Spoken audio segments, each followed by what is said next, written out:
You ask Tiger to calculate. This deals with linear inequalities with one unknown. The final result is x equal or smaller than -1. Let's solve it step by step. Group all constants on the right side of the inequality. Subtract 24 from both sides.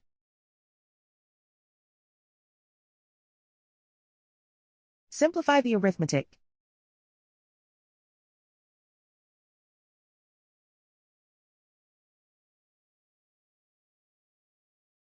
Isolate the x. Divide both sides by 5.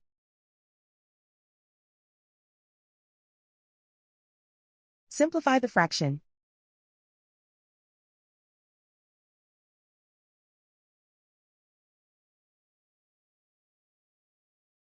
Plot the solution on a coordinate grid. And so the final result is x equal or smaller than -1.